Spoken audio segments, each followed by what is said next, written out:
Día 152, lección 17, carta a los romanos. El propósito de la carta. Primero, la estrategia misionera de Pablo. El método misionero de Pablo consistía en realizar una obra intensiva de evangelización en los grandes centros de población, mayormente en Asia Menor y en Grecia, hasta la fecha de esa carta, y en los pueblos situados a lo largo de las célebres rutas romanas que la constituían, si vale la metáfora, los nervios del imperio. Los mismos convertidos por medio del ministerio del apóstol habían de completar la labor de evangelización en las regiones circundantes, mientras que otros, cuyos asuntos les llevaban por rutas romanas, podían ser portadores de las buenas nuevas hasta puntos muy remotos del imperio. Segundo, la visión de Occidente. Al contemplar los resultados de su fructífera labor durante los llamados viajes de evangelización, Pablo consideró que ya no tenía más lugar en las regiones citadas para el desarrollo de su típica obra de adalid. Leer Romanos capítulo 15, versículo 18 al 23.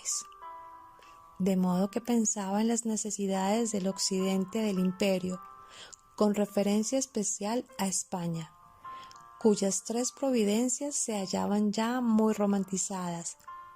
Si había de viajar desde Jerusalén a España, Roma se hallaba de paso, y la iglesia de la metrópoli, ya numerosa y célebre por su fe y esfuerzo, podría servirle de base para la nueva e importante expedición de evangelización. No sabemos si Pablo llegará personalmente a España o no, pues las aseveraciones de eruditos católicos se basan sobre referencias tardías, que a su vez podrían explicarse por la medición de las intenciones del apóstol que hallamos en Romanos capítulo 15, versículos 24 y 28.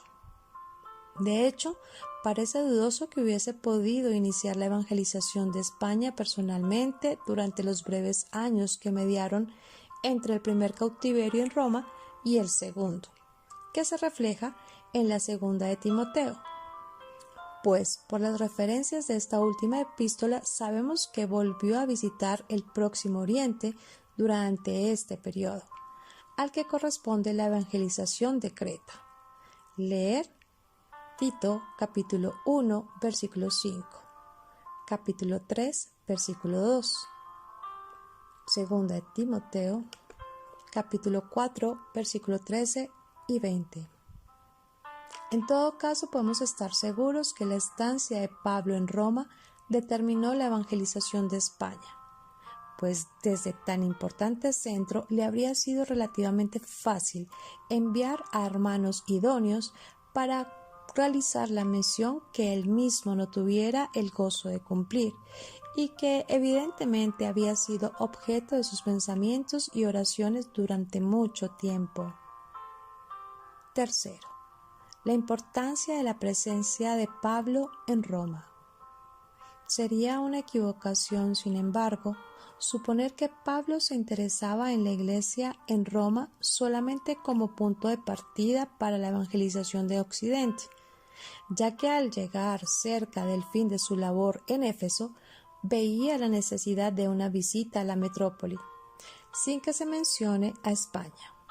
Pasadas estas cosas, Pablo se propuso en su espíritu, por el espíritu, ir a Jerusalén, una vez recorridas Macedonia y Acaya, diciendo: después de haber estado allí, me será necesario ver también a Roma.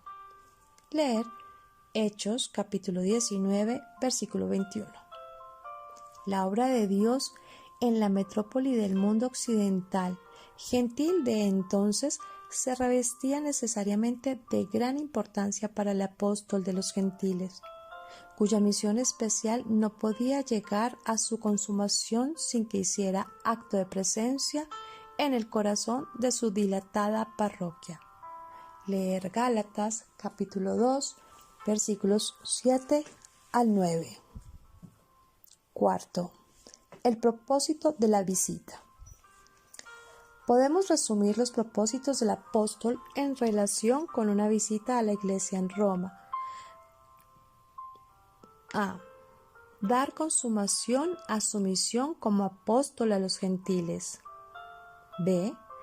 Comunicar a tan importante iglesia algún don, como modestamente lo expresa en Romanos capítulo 1, versículos 11 y 12. Quiere decir que tal iglesia debía beneficiarse por la entrega personal del sublime, de doctrina que el Señor resucitado había encomendado a su siervo Pablo. C. Era evidente la importancia de que la doctrina apostólica se mantuviera en su pureza en Roma, ya que todos los caminos llevaban a Roma o arrancaban de allí, por lo cual las influencias que se irradiaban de la capital se extendían por todo el ámbito del imperio. La historia subraya este hecho, pues los cristianos en Roma ejercían una influencia universal, benéfica al principio, pero funesta después de corromperse la doctrina en la metrópoli. Por ello, el cristianismo iba perdiendo su carácter apostólico, hasta convertirse en una gran organización sacerdotal y jurídica, heredera de la política de fuerza y de intriga del imperio gentil al que reemplazó. D. Roma constituía el centro estratégico con miras a la expansión del Evangelio hacia el occidente y el norte. El apóstol a los gentiles no podía dejar tan sagrados intereses al azar y se sentía impedido al ir personalmente a Roma. Quinto, el propósito de la redacción de la epístola. La redacción de la carta surge inevitablemente de los planes y pensamientos que hemos venido considerando.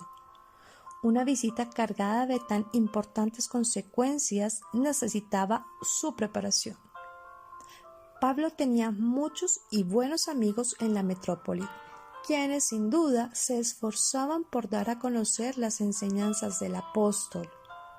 Su propia personalidad y obra eran muy conocidas en el año 57, quedando fuera de duda que muchos creyentes en Roma apreciaban la labor de gran adalid del Evangelio entre los gentiles. Sin embargo, no había sido designado apóstol por el Señor durante su ministerio terrenal, y además había sido el indiscutido adalid de los judíos enemigos del Evangelio en Palestina durante años. Su llamamiento fue prácticamente desconocido, aparte de su propio testimonio, y los judaizantes no cesaban de sembrar rumores y calumnias en su afán por desprestigiar al apóstol de las doctrinas de la gracia. Pablo bien podría preguntarse hasta qué punto los guías le darían la bienvenida que correspondería a su misión. Otros siervos de Dios habían fundado la iglesia sin la intervención, por lo que se sabe, de apóstol alguno. ¿Habrían colocado bien los cimientos doctrinales? ¿Comprendían bien los creyentes en Roma el Evangelio de la gracia de Dios?